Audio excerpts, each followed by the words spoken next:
Kõnetused. See on üks ajakirjandusteooria võtmesõnu, kas tekst kõnetab, sest väga palju on lihtsalt tekste. Kui kõne kõnetab. Kõnetused. Tere tulemast kuulama, vaatama saadet nimega Kõnetused, kus kõnelevad peapiiskop Urmas Viilma ja piiskop Anti Toplaan. Peale kevadist pikka põuaperioodi on õnnistatud meie maad kevadise vihmaga. Ka stuudio aknal tibutab tänase saate salvestamise ajal vihm, mis rõõmustab aiapidajate südant. Peapiiskop Urmas Viilma, kas meie elus on hetkel kätte jõudnud põua või sademete rohke periood? Selline filosoofiline küsimus alustuseks. Jaa, no vaata, see nüüd sõltub sellest, mida sa või keda sa meie all silmas pead, et kas see oli väga isiklik küsimus, vaadates siis meie vanust, et 50+ ja on see siis põuane aeg või sademete rohke aeg või on see seotud meie ametiga ja nende ülesannetega, mis meil kirikus teenimisel on või peresuhetes või muus mõttes. Ma arvan, et iga inimese elus ja iseenesest ka kiriku elus või ka mõne institutsiooni ja organisatsiooni elus on erinevad perioodid, mis vahelduvad ja see on väga-väga loomulik. Võimalik, et see on ka mingisugune Jumala poolt paika pandud rütm loomise algusest peale, kus see vaheldumine annabki tegelikult elule oma dünaamika, nii et aga kas see on praegu põuane või vihmane periood? No, minu meelest on praegu nagu selline periood, kus võib isegi rääkida, et äkki ta on natukene nagu tuuline või pisut tormine, aga see sõltub ka, mida me silmas peame, et me võime ka vaadata ju üldist globaalset konteksti, et kuidas me hindame praegust olukorda. Rääkisin esmaspäeval siis oma 8. klassi tunnis sellest, kuidas mina käies koolis ja olles sama vana kui nemad täna, harjutasime tsiviilkaitseõppustel seda, kuidas varjuda olukorras, kus imperialistlik tuumariik, Ameerika Ühendriigid ründavad Nõukogude Liitu ja kuidas siis kooliõpilased pidid varjuma laudade alla ja kuidas meil olid õppused, kus kooli keldris toodi välja siis kummist gaasimaskid ja kappides olid pakendites joodiampullid ja näomaskid ja ma rääkisin neile sellest, et omal kombel on mingisugune ring ümber saanud ja me jälle räägime kriisidest ja sellest, kuidas olla valmis erinevateks õppusteks. Ja möödunud on siis sellest umbes 40 aastat.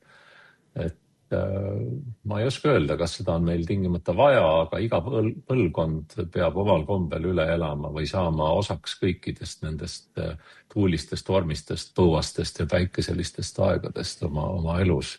Ja kunagi Randar Tasmut oli see, kes ütles, et ka juba ikkagi väga elukogenud mees ja hea teoloog ja vaimulik meie armas ametivend siin Luteri kirikus nimetas, et tegelikult kui tema on vaadelnud, siis kõik tuleb elus uuesti tagasi, aga see ei ole mitte nagu surnud ring või spiraal, vaid see on spiraal, millel on siis ka 3 mõõdet, et sul on võimalus liikuda mööda keertreppi üles just või sul on võimalus mööda keertreppi laskuda, et sa oled ühel momendil jälle tagasi selle keeru peal, selle sama koha peal, kus sa olid mõni aeg tagasi, ainult et see vaatepunkt on kas siis natukene madalam või kõrgem või pisut teistsugune, nii et selline filosoofiline vastus sinu filosoofilisele küsimusele.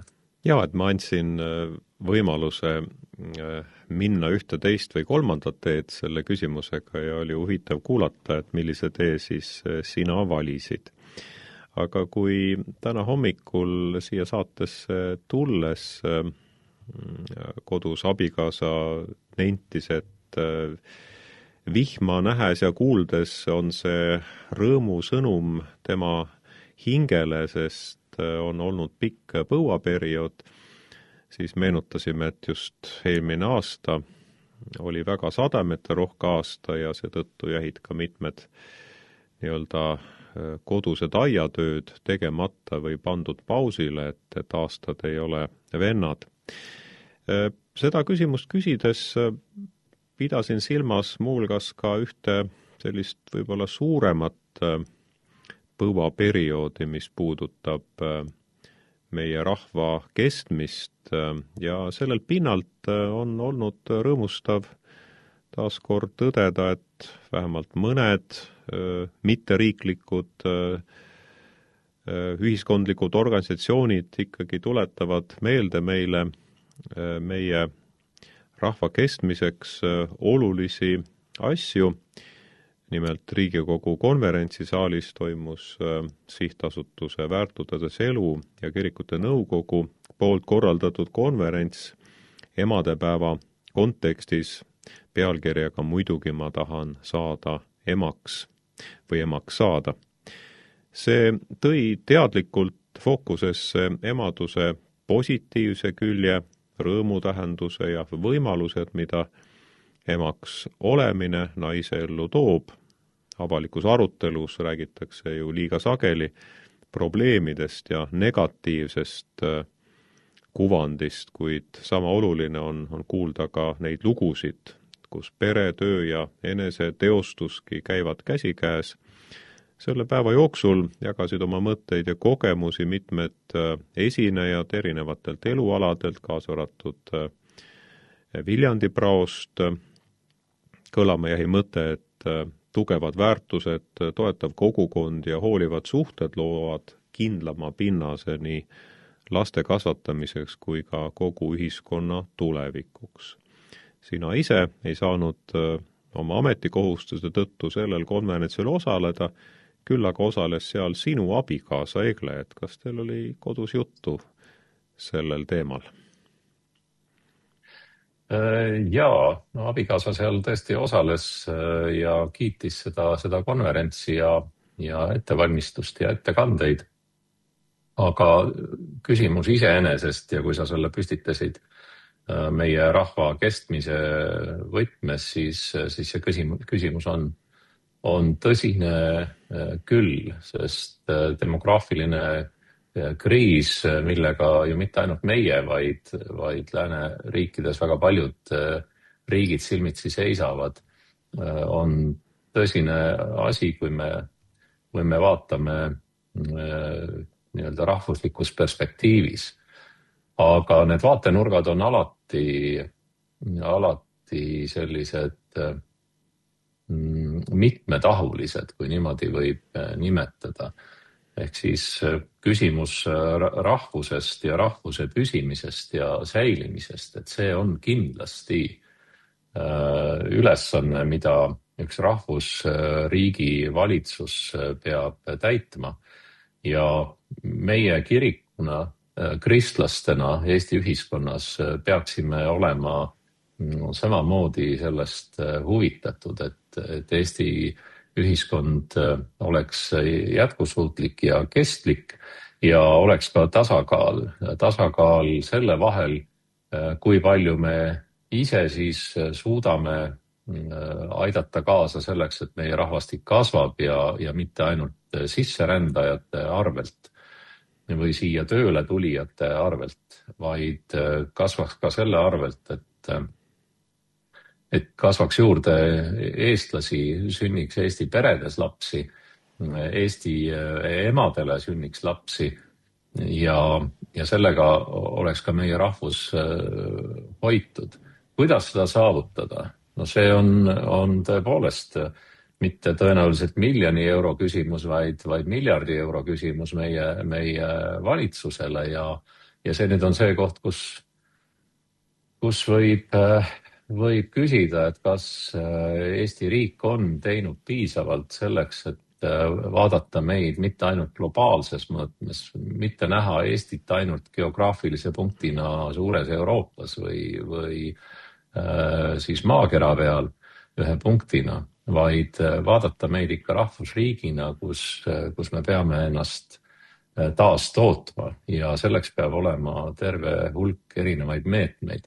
Aga rahast üksi ei piisa ja kiriku roll, kristlaste roll on siin lisada just nimelt seda vaimulikku mõõdet ja võib-olla seda pehmet mõõdet, et miks üks ema või isa tahab oma lapsi kasvatada või miks üks mees ja naine tahab oma perre lapsi saada, sünnitada ja kui palju ta neid tahab.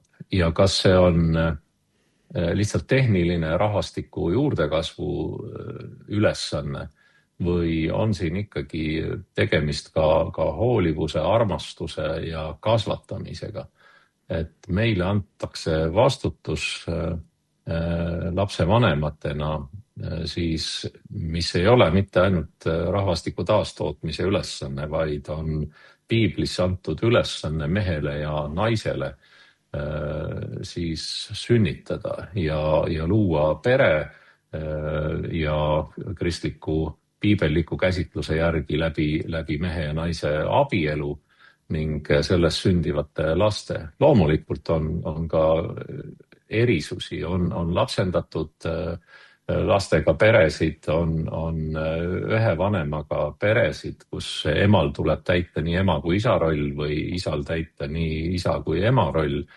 Aga meie kirikuna peaksime selgelt rääkima traditsioonilisest peremudelist, mitte halvustamata siis erinevatel põhjustel teisi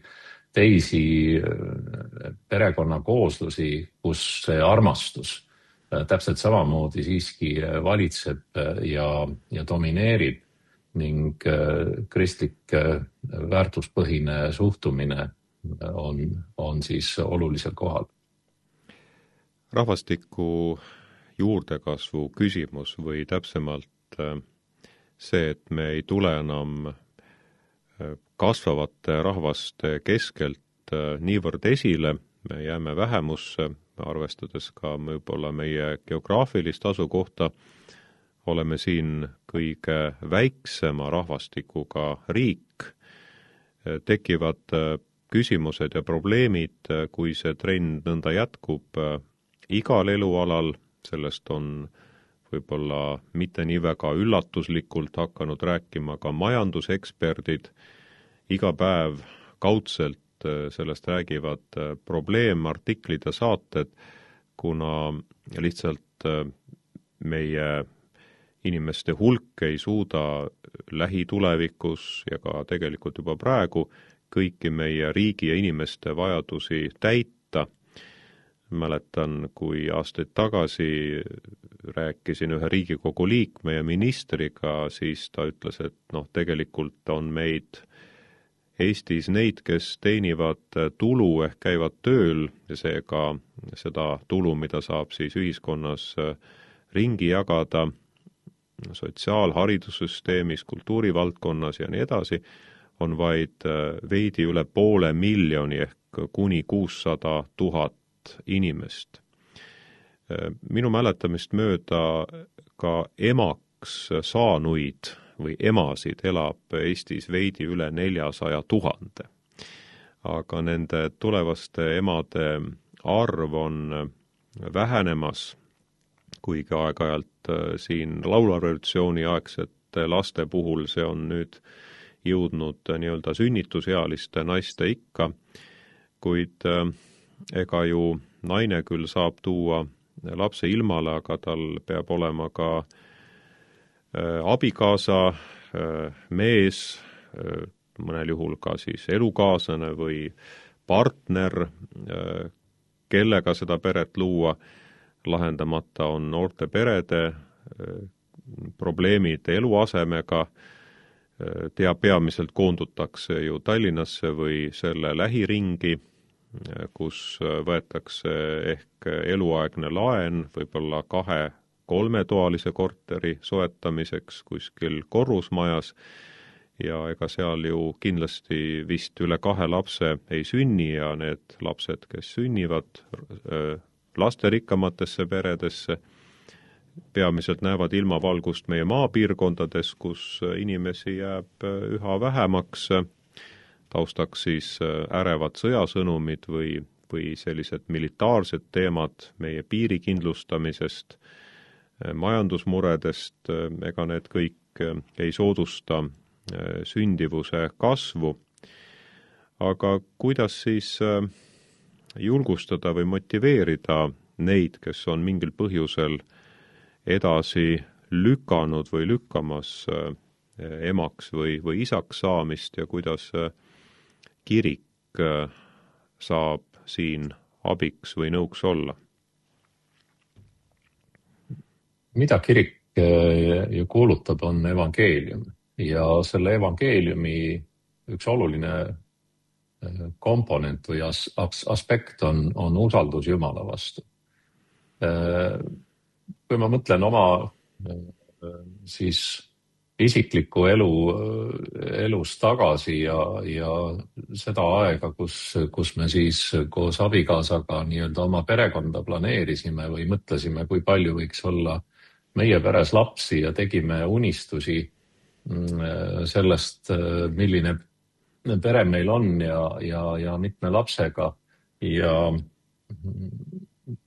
loomulikult oli oluline ju ka see, et mõelda, milline on toimetulek ja kas majanduslikult me suudame, aga ma kirikus tookord juba vaimulikuna teenides ei kahelnud kordagi selles, et minu töö saab otsa või minu teenistusest ei piisa, isegi kui mu pere peaks olema suur ja mitmelapseline. On läinud nii, et meie peres sündis ainult üks laps, rohkem Jumal meile ei ole neid lapsi kinkinud, aga millele ma tahan tähelepanu pöörata on see, et meie peame tegema selle, mis sõltub meist, see puudutab nii pere loomist, aga ka muid ülesandeid, siis mille ees me siis seisame oma elus. Me peame andma omapoolse võimete kohase panuse. Tegema selle, mida meie saame teha lähtuvalt oma oskustest, pädevustest, suutlikkusest, võimalustest ja sealjuures alati jätma selle õnnistuse komponendi, selle osa, mida me nimetame usalduseks, võib-olla maailmas nimetatakse seda riskiks, aga kirikurahvas ja kristlaskond räägib Jumala usaldamisest, räägib sellest, et me paneme selle osa, mida me ise ei suuda täita ja milleks meil ei ole võimalusi või suutlikkust või ka pädevust, me paneme Jumala õlgadele või loodame, et tema võtab oma õlgadele, et Kristus ise aitab meid kanda ja mina olen oma elu niimoodi elanud. Kui sa küsid, mida kirik siis peaks tegema, me peamegi rääkima sellest Jumala usaldamisest, me peame rääkima sellest, et kui raskused tulevad, siis on meil võimalik loota iseendale, loota ligimesele, ühiskond, kogukond, ka riik on see, kes kehastub siin ligimeseks, ka kirik oma diakoonia ja sotsiaalabiprogrammidega ja kindlasti loota ka Jumalale. Ja võib-olla see ongi see turvatunde puudumise üks aspekt, miks noored pered ei loo paljulapselisi või ei soovi oma peresse palju lapsi või lükatakse lapse saamine edasi, sest loodetakse ainult iseendale ja siis nõutakse ligimeselt või ühiskonnalt või riigilt seda ülejäänud turvatunnet.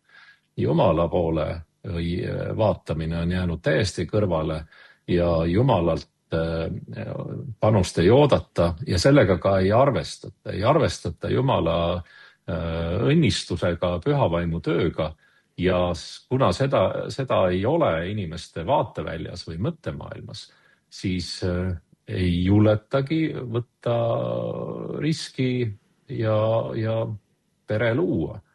Ehk siis see Jumala peale lootmine, Jumala õnnistus on see julguse komponent, mis võib-olla jääb peredes puudu. Loodetakse ainult iseenda, oma sissetuleku, oma toimetuleku, oma tarkuse, pädevuse, hariduse ja siis riigi toetuse peale. Aga meil kristlastena peaks olema sõnum, et Jumal aitab meie koormaid kanda ja reeglina see ju ka nii on. Ja kiriku roll on siin ka seda Jumala osa siis täita. Laste ja noorte maailmapilti ja nende arvamust kujundab suuresti ka haridussüsteem ja kool. Toomkooli juhataja Egle Viilma arutleb Postimehe arvamusloos selle üle, kas peagi suunatakse riigi hariduspoliitilised otsused samm-sammult suunas, kus ühest maailmavaatelisest käsitlusest saab kogu koolisüsteemi vaikimisi norm ning teistsugused veendumused, näiteks kristlik maailmavaade, jäetakse tahaplaanile, nii et need peavad end üha enam ühiskonnas õigustama. Tema artikkel on avaldatud seoses Majandus- ja Kommunikatsiooniministeeriumis valminud LGBTIQ inimeste võrdsete võimaluste edendamise aluspõhimõtteid ja tegevuskava silmas pidades valguses. Kas peapiiskopina avaksid selle artikli tausta? Jah, eks ma ju kodus ka abikaasaga neid asju arutasin, kui ta ka selle artikli kirjutas ja see lõpuks Postimehes ilmus, oodates ilmumist ka seal enam kui nädala ja olles enne ka saatnud selle ERR-i, kust ei antudki kindlat vastust, kas seda avaldatakse või mitte.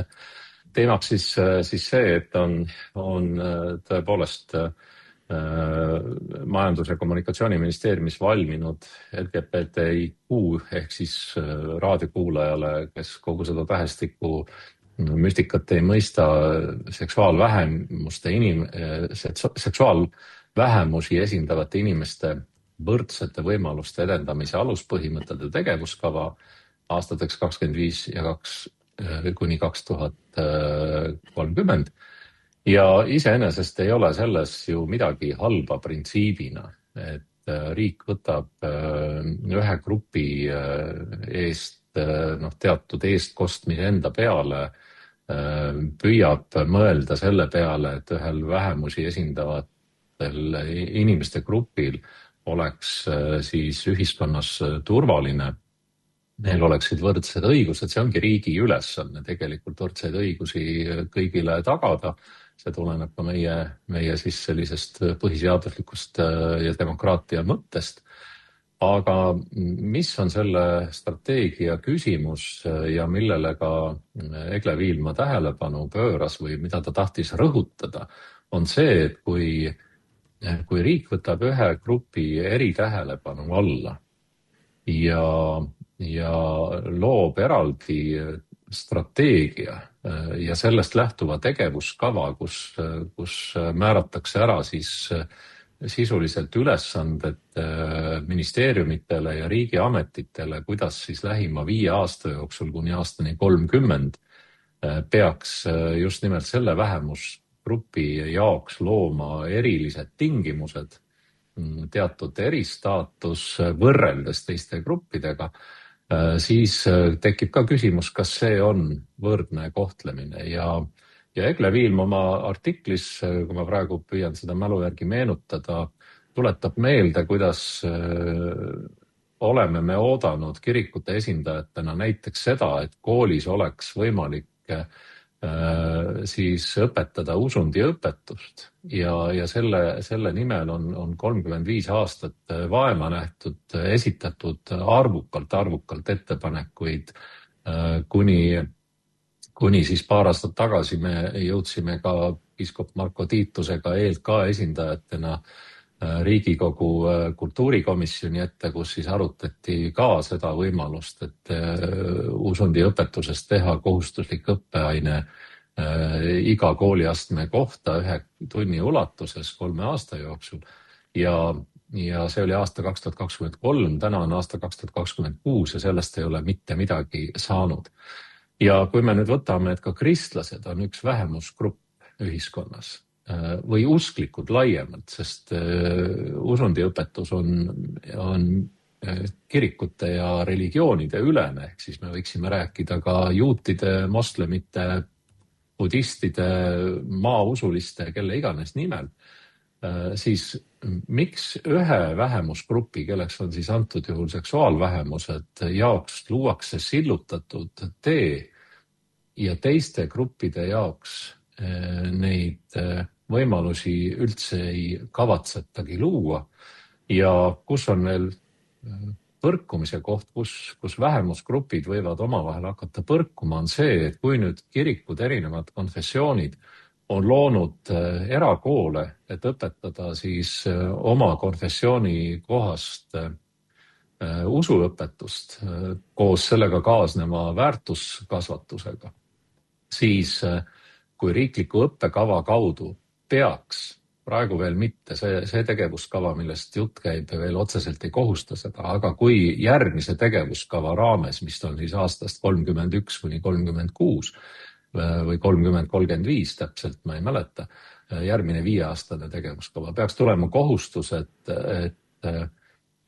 õppekava peab sisaldama selgelt juba väärtuspõhiselt teatud käsitlusviisi ja muu viis või muud väärtusvaated oleksid justkui kooli kontekstis lubamatud, siis tekib küsimus, kas näiteks luterlikus või katoliku või õigeusu või ka mõnes muus kristlikus koolis õpetatav piiblipõhine arusaam abielust mehe ja naise vahelise liiduna ja sellest sündivate lastega, kas see muutub ühel momendil konfliktis olevaks siis selle teise vähemusgrupi siis jaoks koostatud õppekava osadega ja kas siis hakatakse represseerima näiteks väärtuspõhiseid koole, ehk siis kus on see probleemi asetus, kui riik ei ole loonud võimalust õpetada usundiõpetust, laiapõhjalist usundiõpetust üldhariduskoolides ja see on võimalik ainult erakoolides ja kui nüüd erakoolides ka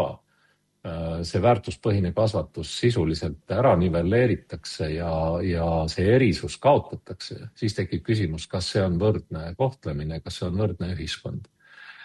Egle Viilma ei rünnanud seda tegevuskava ega andnud hinnanguid sellele, kas riik peaks seksuaalvähemustele sellise strateegia koostama või mitte, aga ta ütles, et selline tegevuskava võiks olla koostatud arvestades kõiki vähemusi ja siis, kui oleks selline ühine strateegia, mis mõtleks kõigi haavatud gruppide peale, kõigi vähemusgruppide peale ja luuakse printsipiaalne, põhimõtteline tegevuskava ja strateegia, kuidas mitte ükski grupp, kes on siis ära määratletud ühiskonnas teatud mõttes vähemusgrupina, kus mitte ükski grupp ei tajuks koolisüsteemis ei kiusamist, ei siis tühistamist, siis võiks kõik vähemused ka teha ise koostööd selle tegevuskava ellurakendamisel. Praegu on riik loonud olukorra, kus tegelikult põrkuvad jälle maailmavaateliselt 2 vähemusgruppi, kes ei peaks kunstlikult kogu aeg põrkuma, keda ei peaks riik üksteise vastu välja mängima. Need on seksuaalvähemused ja kristlased ja me ei tohi ära unustada, et need grupid ka on kattuvad, vähemalt osaliselt. On seksuaalvähemuste hulgas ju kristlasi või siis vastupidi, kristlaste hulgas erinevaid seksuaalvähemusgruppe esindavaid inimesi.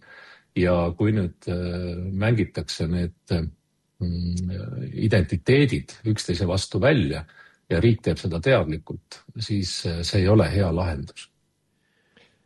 Te kuulate ja vaatate saadet Kõnetused, kus vestlevad peapiiskop Urmas Viilma ja piiskop Antti Toplaan, Kevadel 28.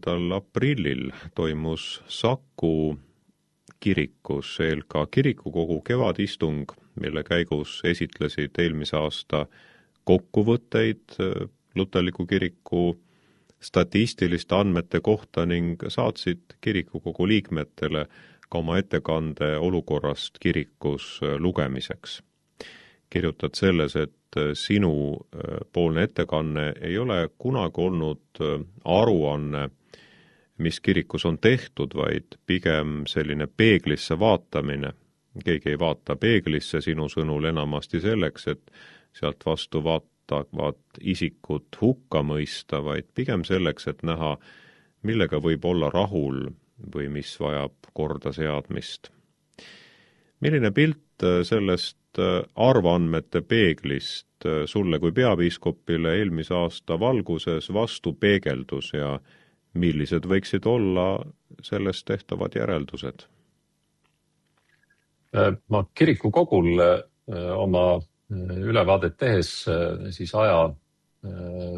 piiratud aja tõttu sain rääkida küll ainult statistika ja arvude keeles, aga minu ettekanne oli oluliselt pikem ja sellega saab tutvuda ka huvilised e-kirikust, mis on avalikult kättesaadav ja ka kirikukogu liikmetel on see kättesaadav materjalide hulgast. Aga kui ma statistikast siin alustan ja räägin sellest, mida ma ka kirikukogus jõudsin näidata, näitasin ligi 20 graafikut, kuidas on statistika viimase 11 aasta jooksul siis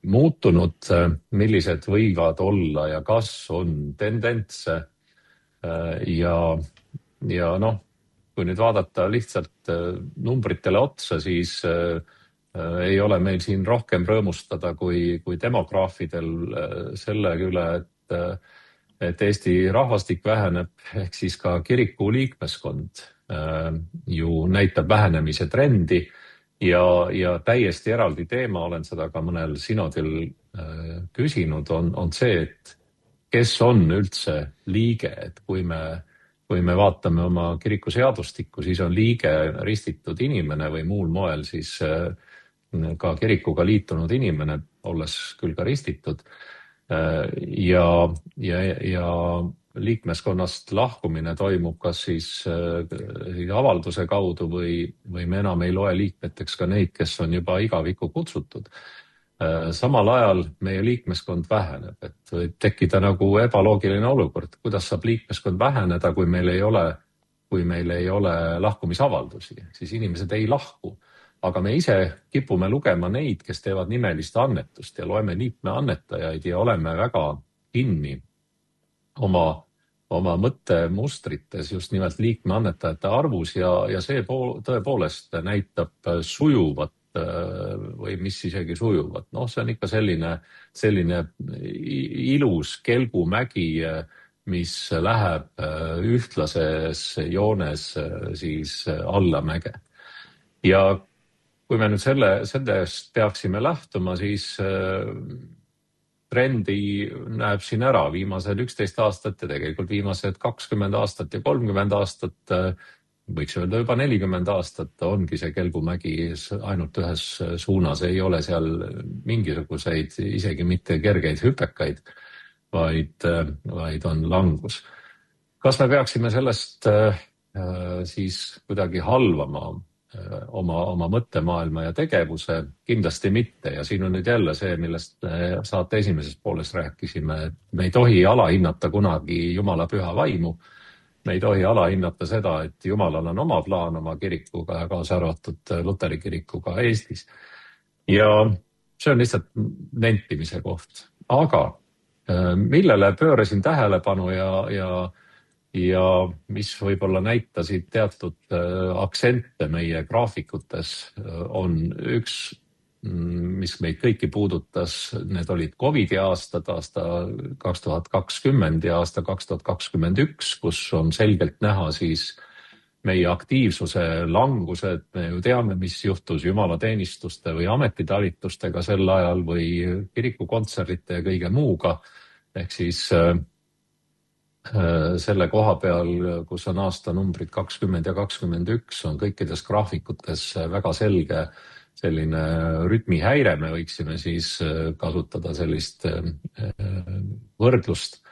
Aga mis teeb rõõmu, on see, et teatud näitajad alates aastast 2023 pööravad sellel kelgumäe nüüd kas siis hüpekaks või teistpidi suunaliseks. Ehk siis, kui meil näiteks aastal 2023 oli ELK-s ristituid 1004 inimest, siis 25. aastal ehk siis 3 aastat hiljem oli see 1156 ehk siis 3 aasta võrdluses on ristitute arv 152 võrra tõusnud, mis iseenesest on 10%, mis on ju väga rõõmustav. Või sama trend huvitavalt on näha ka siis vanas keeles salvitute või konfirmeeritute või leeritatute arvus. Aastal 2023 oli neid 851, 25. aastal 1072 ja tõus siis 221 inimese võrra, mis annab protsendiks juba veel suurema protsendi kui 10%. Me võime rääkida siin ligi 20%. Ja väikese tõusu teeb ka laulatatud paaride arv, ehk siis mitte küll väga suure tõusu, aga siiski on siis ka laulatatute arv pisut tõusnud ja see puudutab ka abielude registreerinute arvu. Nii et meil on teatud sellised toredad, võiks siis öelda, muutused, mida me graafikutelt võime näha.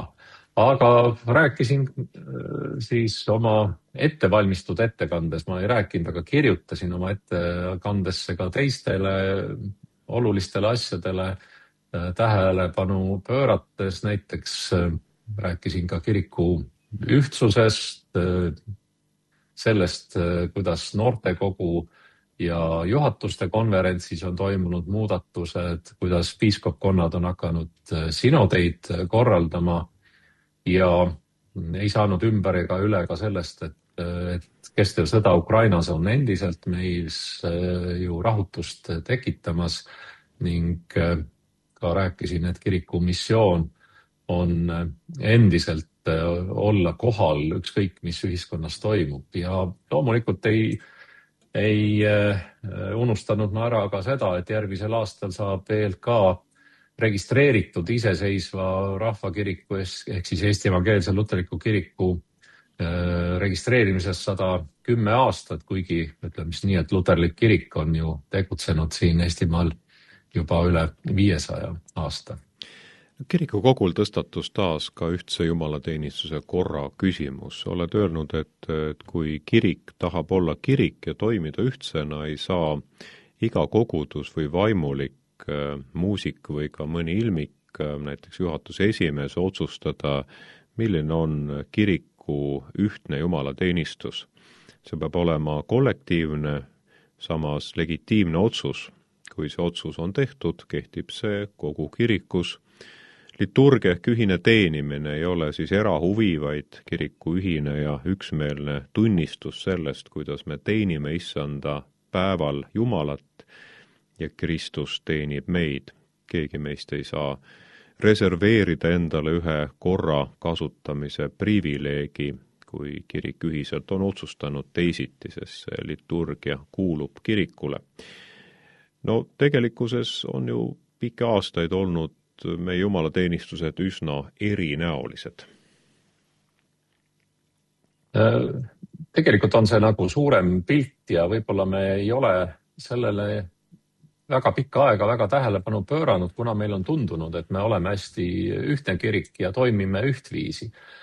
Ja samas, eks me ju teame tegelikult, et igas ühes meis on ju omad eripärad ja meile meeldib teatud asju teha omamoodi ja omad nüansid on Luteri kirikus olnud kogu aeg. Kui me võtame nüüd tõesti viimase 20 aasta, tegelikult võtame isegi pikema ja 40 aasta lõikes, siis me näeme, kuidas meie vaimulike ametiriietused on muutunud, on mustad ja valged ja siis on lisandunud veel värvid.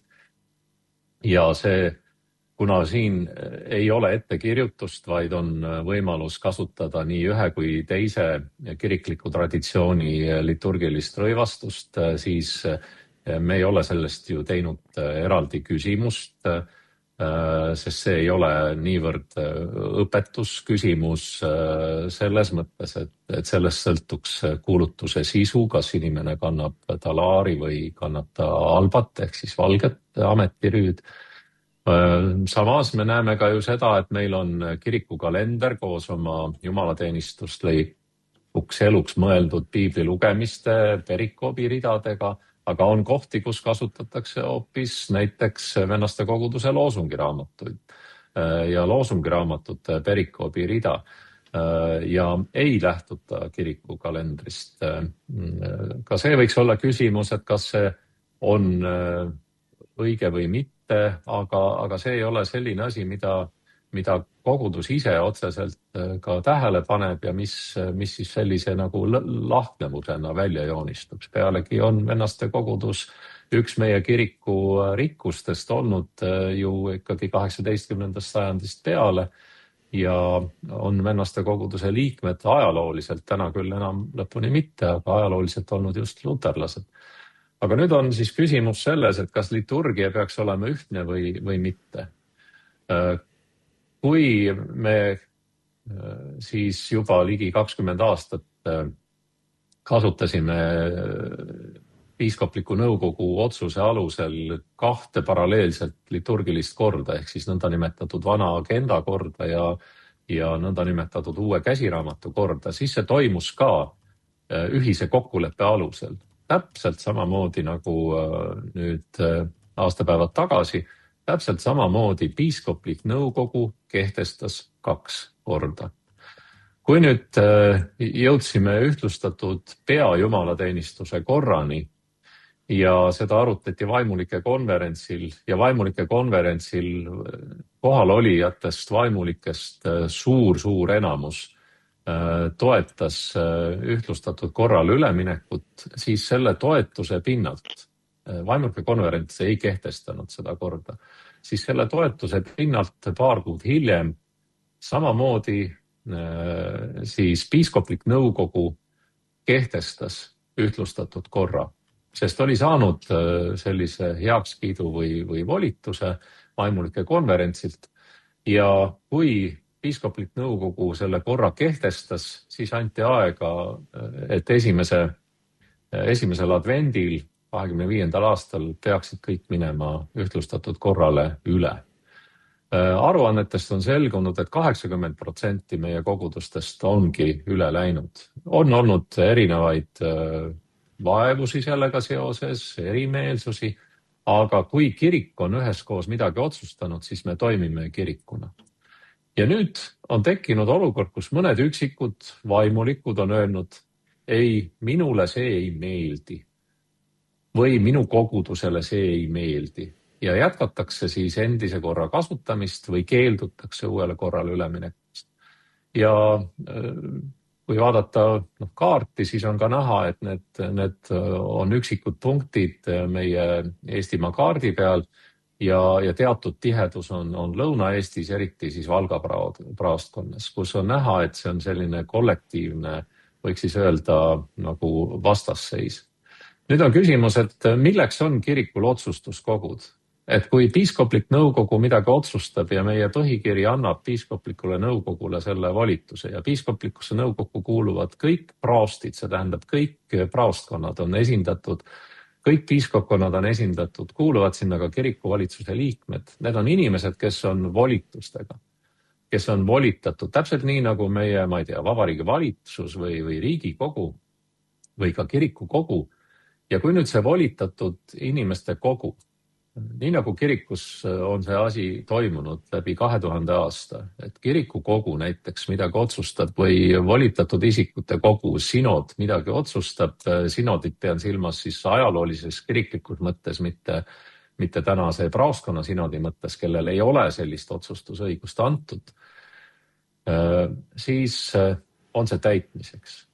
Ja kui nüüd need inimesed ei taha seda teha, siis loomulikult rikuvad nad kiriku korda ja sellele peab ju midagi järgnema. Antakse täiendav aeg, räägitakse, veendakse ja kui sellele siis teatud aja tõttu ei järgne endiselt nagu meeleparandust ja muutust, siis kiriku juurde kuulub ka, midagi ei ole teha, kirikukari. Ja seda hakatakse rakendama, ehk siis need, kes ei täida seadust, nii nagu riigiski, nende puhul siis võetakse mingid meetmed kasutusele. Me nii kaugele veel ei ole jõudnud. Aga on teada näiteks, et Valga praostkond on otsustanud mitte lähtuda ühtlustatud kiriku jumalateenistuse korrast, on otsustanud kasutada edasi agenda korda või siis ka nendes kogudustes, kus juba mindi ühtlustatud korra juurde, siis justkui sunnitakse sinodi otsusega minna tagasi agenda korra juurde, siis see otsus sinodil on olnud paraku õigustühine algusest peale, sellepärast et praostkond, olles kiriku üks, võiks siis öelda osakondadest ja praostid, kes on võiks siis öelda piiskoppide või kirikuvalitsuse esindajad praoskonnas, nende ülesanne on järgida kiriku korda ja kui selline asi pannakse hääletusele, siis see on juba iseenesest sellise vastaline käitumine, meelsust ta võib ju näidata, aga muuta saab asju ikkagi otsustuskogu ja siis tuleb läbida vastassuunaline protsess, ainult et küsimus on, et kui 80% kirikust on juba otsustanud rakendada seda, mis on otsustatud, ehk siis ühtlustatud korda, siis paraku me ei saa kuidagi sallida seda, et jääb kehtima mingisugune erisus, mille puhul ei ole ka põhjendusi ega argumente. See on uus kultuur ühiskonnas, aga ka kirikus, et enam ei argumenteerita, enam ei põhjendata oma seisukohti, vaid räägitakse loosunglite keeles ja sageli tähendab see seda, et siit lööb välja siis meie selline individualistlik lähenemine, mitte kollektiivne, nagu me kirikuna oleme, vaid individualistlik. Ei ole minu liturgiat siin kirikus, on kiriku liturgia ja ma ei saa reserveerida endale õigust oma liturgiat järgida või tõlkida omale ise piibel ja seda kasutada ilma, et see ei oleks kiriku poolt legitiimseks tunnistatud. Nii et, ja see puudutab ka teisi asju, et kui ma võin juba võtta oma liturgia kasutusele, siis ma võiks võtta kasutusele oma kiriku liturgilised värvid, et punase, rohelise, lilla või violetse ja musta asemel võiks mul siis olla mis iganes muud, pruun, oranž ja helesinine ja kõik teised värvid. Ja võiksin ka pöörata kiriku korra teistpidi, võiksin altari nihutada läände kiriku ukse, et pingid üldse välja visata, sest mulle niimoodi meeldib. Aga siis me ei ole enam kirik. Niimoodi kirikus ei toimita. Sarnaselt jumalateenistuse korra küsimusele on ikka ja jälle tõstatunud kiriku avalikkuses teoloogilise arutelu temaatika, millega on alustatud juba mitu aastat. Teoloogiliste arutelu strateegia, mis ulatub 2029. aastani, koostati olukorras, kus kirikus sagenesid vastandumised teemadel, mis on põhjustanud viimastel aastatel lahkarvamusi ja lõhestumist kogu ühiskonnas. See strateegia ei ole kirikuvalitsuse või piiskoppide salajane mehhanism kirikuõpetuse muutmiseks. Selle eesmärgiks on tekitada sinu sõnul turvaline aruteluruum, meie kirikuõpetuse ja usutunnistuse raamistikus, kus keerulisi küsimusi ei lükata lihtsalt ukse taha, vaid tuuakse nii-öelda Kristuse palge ette. Ometi nähakse selles ohtu kirikuõpetusele, mida oled ka oma mitu korda täna tsiteeritud aruandes väljendanud, mille väljenduseks on ka erinevad üleskutsed ja petitsioonid.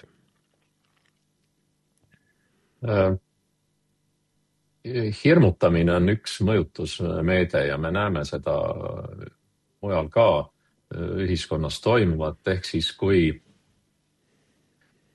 kellelegi ei meeldi mõni protsess ühiskonnas või mõni otsus parlamendis või siis väljendatakse seda meeldivust või mitte meeldivust oma arvamuste avaldamistega või siis ka kutsutakse inimesi meelt avaldama, kirjutatakse petitsioone, pöördumisi, korjatakse allkirju.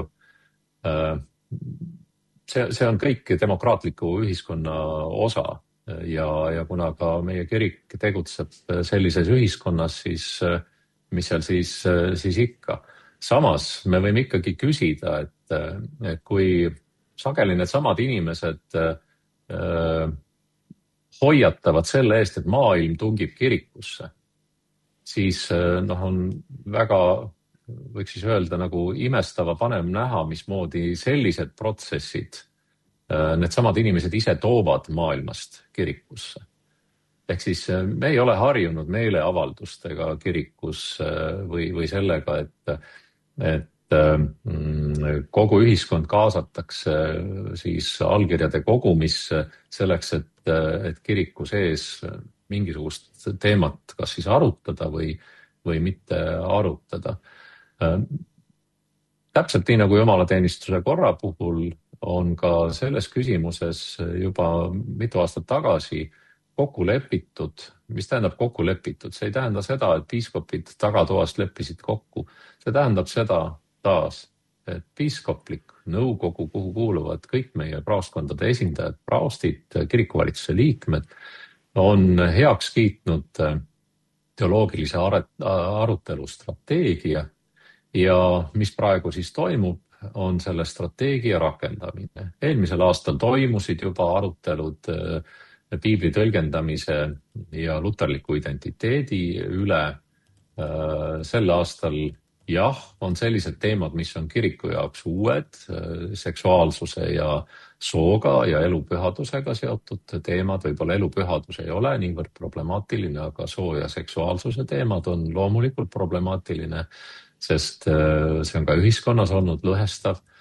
Aga kui nüüd on küsimus, et kas nende küsimuste üle kirik üldse peaks arutama või ei peaks arutama, siis mina ei saa selle küsimuse püstitusest niimoodi aru, et kui Jeesus oleks öelnud mõnele küsijale, et siin on kõik paigas, loe Moosest ja prohveteid, et Samaaria naine kaevul, kellel oli tollasest väärtussüsteemist üsna erinev elu, tal oli mitu meest ja muud detailid ei ole siin nüüd asi, mida arutada.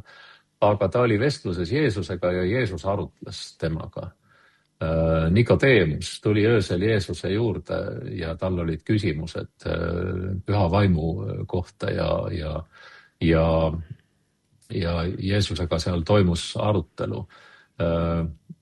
Tulid ka need, kes tahtsid Jeesust kiusata. Maksurahaga tuldi Jeesuse juurde. Jeesus ei jäänud vait lihtsalt. Ainus koht, kus ta jääb vait ja ta ei vasta, on see, kui Herodes tahab meelt lahutada ja ta on juba vangistatud ja tekib küsimus juutide kuningaks olemisest aga Jeesus oli valmis arutama ja ka juhendama.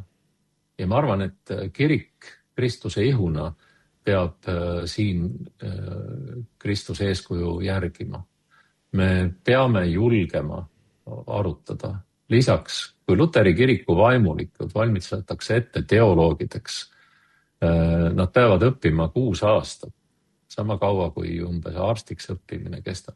Ja kui siis neile öeldakse, et teie oma teoloogiat ei saa kasutada, teil ei ole vaja mitte midagi arutada, sellepärast et piiblis on asjad juba kirjas 2000 aastat tagasi, siis ma küsin, miks me oma teolooge siis õpetame, miks me räägime piibli eksegeesist, miks me räägime luterlikust identiteedist, mille juurde kuulub haridus ja haritlus ja haritud olemine. Ja kui me nüüd ütleme, et ei, kirik ei tohi arutada teemadel, mis meie liikmete jaoks, loomulikult mitte masside jaoks, aga kas või üksikute liikmete jaoks võivad olla olulised. Et miks me peaksime keelduma arutelust, millistel argumentidel? Ja kui me oleme kinnitanud, olen mina ise kinnitanud seda, ka oma kirikukogu ettekandes kinnitasin seda, et see arutelu ei ole kellegi tagatoa plaan muuta kirikuõpetust. Meil ei ole mingisugust salaprotokolli koostatud. Me ei ole piiskoppidega mitte kordagi kinnitanud raadiokuulajale, mitte kordagi arutanud, et milline võiks olla parim strateegia meie õpetusküsimuste muutmiseks nendes küsimustes. Me ei ole seda kordagi teinud. Meil ei ole sellist arutelu olnud. Siis ikkagi ei usuta. Siis midagi ei ole parata. Kui kiriku sees on usaldamatus ja seda isiklikku usaldamatust inimeste poolt, kes siis ei usalda kiriku valitsust või piiskoppe, ka külvatakse ühiskonnas laiali, siis on see minu meelest lõhestaja töö. See ei ole kiriku ühtsuse taotlemine, see on kiriku lõhkumine. On sisse saanud kiriku kevadine sinodite hooaeg, erinevalt eelmisest aastast, mil sinoditel osalesid piirkonna piiskopid, oled sellel kevadel ise võtnud ette ka külastada ühte praoskonda sinodit ühes piiskopkonnas. Nimetasid meie varasemas vestluses ühe näitena juba Valga praoskonna sinodit, kus küll tõsi ise sai osalenud. Kui tsiteerida tuntud luulerida, siis viimase küsimusena selles saates, kas sellel aastal on kevad nende külastuste valguses tulnud teisiti? Minu enda jaoks on ta juba teisiti jälle, et üle mitme aasta ma saan või olen otsustanud siis kokkuleppel piiskoppidega käia igas piiskopkonnas osaleda ühe praoskonna sinodil, see tähendab minu jaoks 4 sinodit 12 ja see on olnud väga, väga värskendav. Mul on väga meeldinud, see oli tore lisaks Tallinna sinodile osaleda ka ju juba Võru sinodil ja ka Lääne-Harju sinodil ning ees ootab veel Lääne-praoskonna sinod Kirblas. See on olnud väga värskendav. Kui nüüd küsida, et kas tunnen õhus kevadet, seda ma olen juba mitu korda tõesti rõhutanud, et ma tunnen mingit muutust, aga see muutus ei tulene mitte ainult sellest, et kevad on tõesti käes, vaid see on see sama. Ma nimetasin seda sabaliputuseks meie statistikas, kus ristimiste, leeritamiste arvud keeravad natukene saba püsti, kus noortekogu on aktiivselt tööle asunud ja meie kiriku 170 kogudusest 43 koguduses on valitud noored koguduse juhtorganitesse ehk siis noorte esindaja. See tähendab, et noored on kuskil kirikus olemas, ei saa öelda, et ELK-s ei ole neid. Noortekogul osaleb samamoodi noori mitmekümneid ja ka juhatuste konverents on koondumas ning kogumas kokku koguduse juhte ilmikute seast, kes kõik on väga aktiivsed, siis ma võin öelda küll, et ma tunnen õhus kevadet, aga kohati on see selline tuuline või lööb ka tormihooge hulka, aga küll kevadele järgneb ka ilus ja võiterohke suvi, et siis sügisel juba lõigata. Kas meie seda lõikust näeme siin kirikus, see on juba ise küsimus, aga jumal teab, millal on lõikuse aeg. Need on tänases saates kõlanud teemad, mis on kuulajate toodud. Kui jumal lubab, siis kohtume veel ka jaanikuu alguses enne suvepuhkusele siirdumist. Sobilik on lõpetada sinu enda mõttega, et kiriku südameks on alati Kristus, tema kohalolu sõnas ja sakramendis, palves ja osaduses, armastuses ja teenimises. See on evangeelium, mida peame kuulutama ja elama ka ise tõeks. suur tänu sulle, aitäh kuulajatele ja saate toimetajale. Mina, Anti Toplan, soovin kaunist ja viljakat kevadet ning suve saabuvat algust. Kuulmiseni! Kas kõne kõnetab? Kõnetused